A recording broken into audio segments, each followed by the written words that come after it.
की जाती और मेरे से पूर्व कई वक्ताओं ने इस बात को रखा। फलस्वरूप इस स्तर पर SC/ST का प्रतिनिधित्व नगण्य वर्तमान में है। विश्वविद्यालयों के प्राध्यापकों या अन्य पदों पर आरक्षण की पूर्व पालना की जाए और SC/ST के कोटे को भी अगर पूर्ण करेंगे तो निश्चित तौर पर SC/ST वर्ग को इसका पूरा लाभ मिलेगा। सम्मान्य सभापति महोदय, अभी और भी बातें की जा रही थी कि निश्चित तौर पर इस वर्ग का भला हो रहा है। मैं इसी वर्ग से आती हूं। मन में कुंठा बहुत होती है। जो इस वर्ग का बंधु, जो वास्तव में जिसके मन में ये भाव होता है कि मेरे साथ भेदभाव न किया जाए।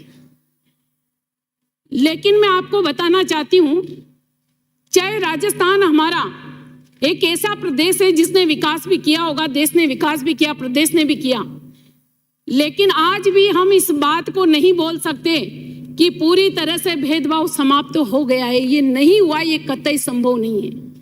जब अखबार में पढ़ने को मौका मिलता है कि दूल्हे को घोड़ी से उतार दिया गया, हम किस राजस्थान की कल्पना कर सकते हैं।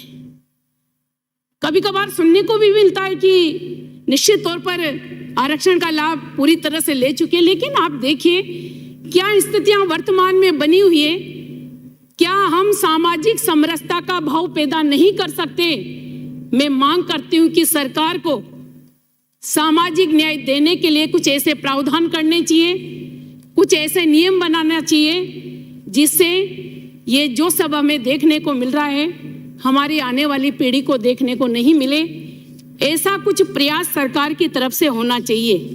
माननीय सभापति महोदय, अगर आंकड़ों की दुनिया में हम लोग जाएंगे तो अभी 5 मिनट पहले ही कुछ 2022-23 का एक 22-23 और 21-22 का प्रगति प्रतिवेदन में मेरे हाथ लगा मैं उसको पढ़ रही थी। ये जानकर बड़ा दुख हुआ मुझे। मैं बात करूंगी उत्तर मैट्रिक छात्रवृत्ति की, जो अनुसूचित जाति वर्ग के लिए दी जाती है। माननीय मंत्री महोदय मेरी बात को सुने और इस बात पर गौर करें। माननीय सभापति महोदय, 2019-20 में राशि का जो प्रावधान किया गया, वे राशि का वो हमारा था 51,842.7 लाख का जो प्रावधान था। लेकिन हम बात करेंगे 2021-22 की तो आप देखिए 24,768.24 का ये हमारा आंकड़ा रह गया। क्या हम राजस्थान के इस वर्ग को और जो खासकर हमारे ऐसे गरीब बच्चे जिन्हें इसकी अति आवश्यकता होती है, क्या इस राशि को घटाकर हम उन बच्चों को न्याय देने का प्रयास कर रहे हैं? मुझे लगता है कि चाहे कोई भी सदस्य इस सदन में बैठा हो, चाहे SC/ST वर्ग का हो, चाहे जनरल वर्ग का हमारा सदस्य हो, लेकिन हर विधायक के पास, हर मंत्री के पास हमारे इस छात्रवृत्ति को प्राप्त करने वाले बच्चे लगातार चक्कर काटते रहते हैं। और साथ ही साथ मैं बताना चाहूंगी 2021-22 में जो आपने प्रावधान किया 35,043.15 लाख रुपए पर हम लोग आ गए। अब आप देखिए, जब हम इस राशि को लगातार घटाते जा रहे हैं तो हम कौन सी उत्तर मैट्रिक छात्रवृत्ति SC के वर्ग को देने का लाभ पहुंचा रहे हैं, इस ओर हमें ध्यान देना चाहिए। यानी कि अगर देखा जाए तो 2019-20 में हमने लाभान्वित किए 4,57,915 और लास्ट में हम आ गए 2021-22 में 29,538 पर। निश्चित तौर पर यह चिंता का विषय है।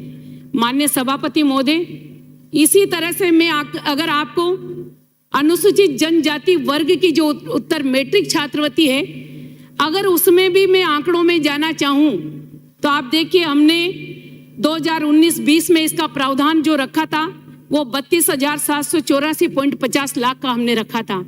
लेकिन वही आंकड़ा घटते घटते 2021 में 23,911.29 पर पहुंच गया और 2021-22 में 27,464 94.98 में पहुंच गया। निश्चित तौर पर यह सुधार भी हम लोगों को इस वर्ग को आगे पहुंचाने के लिए करना पड़ेगा, वरना कतई संभव नहीं है। माननीय सभापति महोदय, आपके माध्यम से बताना चाहूंगी, बातें तो बहुत सारी है कहने को, लेकिन समय भी कम होगा। पर मैं इस वर्ग से आती हूं, और इस वर्ग से आती हूं तो इस वर्ग के मन की पीड़ा को मैं अच्छे से समझ सकती हूं। मैं धन्यवाद देती हूं कि सरकार ने जो शिक्षण संस्थानों द्वारा विद्यार्थियों से जो ली गई राशि, नॉन रिफंडेबल जो फीस थी, उसका पुनर्भरण का आपने नियम भी बनाया और उस राशि को देने का प्रावधान आपने किया। लेकिन मैं करबद्ध निवेदन करती हूं सभापति महोदय आपके माध्यम से कि हमें अगर सही मायने में लाभ देना है तो निश्चित तौर पर हम इस राशि को घटाते जा रहे हैं। आपने वादा किया है, और वादा किया है तो ठीक से, ईमानदारी से, मन से हम उनको सहयोग करें, न कि आपने 2019-20 में 151.87 लाख रुपए का प्रावधान किया, लेकिन 2021-22 में हम मात्र 28.79 पर आ गए। निश्चित तौर पर इस वर्ग का किसी भी हालत से विकास नहीं हो सकता, इस ओर हमें ध्यान देने की जरूरत है। माननीय सभापति महोदय, मैं आपके माध्यम से ये भी कहना चाहूंगी कि खाद्य सुरक्षा योजना का लाभ देने का काम सरकार कर रही है, लेकिन मैं बूंदी जिले की ही बात करूं या पूरे राजस्थान की बात करूं तो प्रत्येक विधायक ने इस सदन में इस बात को कहा कि हजारों में, लाखों में ऑनलाइन आवेदन आए, लेकिन आखिर में क्या कारण था? जब ऑनलाइन हमारी साइट खोली गई तो क्यों नहीं उन्हें स्वीकार किया, उन्हें रद्दी के टोकरी में डाल दिया गया। निश्चित तौर पर अगर आप चाहते हैं कि किसी गरीब को इस खाद्य सुरक्षा योजना का लाभ मिले तो हमें इसके लिए कुछ विचार करना पड़ेगा, और जो 8 बीघा भूमि का जो प्रावधान हम लोगों ने किया है उसे भी इसमें हटा देना चाहिए, इस शर्त को। तो सही मायने में बहुत ज्यादा राजस्थान की जनता, गरीब जनता इससे लाभान्वित हो सकेगी।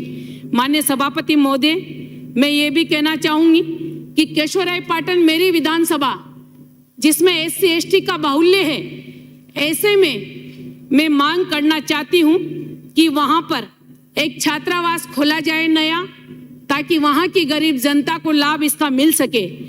और साथ ही साथ मैं ये भी कहना चाहूंगी कि सारे हमारे जितने भी हॉस्टल है राजस्थान के, आज उनकी हकीकत हम देखें, और उनका, क्योंकि एक प्रश्न मैंने लगाया था उससे मुझे जानकारी मिली कि आज भी इतने पद हमारे रिक्त पड़े हैं। मैं मांग करती हूं कि उन सारे के सारे पदों को सरकार को तुरंत प्रभाव से भरना चाहिए। और साथ ही ये भी मांग करूंगी कि जो हमारे दिव्यांग भाई होते हैं, जिन्हें लगातार ऋण के लिए बैंकों में चक्कर काटना पड़ता है और जो बार बार उन्हें परेशानी आती है, निश्चित तौर पर कहीं ना कहीं सरकार को चाहिए कि 20% का प्रावधान किया जाए, और तुरंत प्रभाव से अगर उनके किसी भी डॉक्यूमेंट्स में किसी भी तरह की कोई खामी रहती है तो सरकार का इस तरह का निर्देश हो कि घर पर जाकर उनसे पूर्ति करवाई जाए, चाहे उनका चिकित्सा प्रमाण पत्र हो, चाहे अन्य तरह का कोई दस्तावेज उनका हो, तो हकीकत में उनको लाभ मिल सकेगा।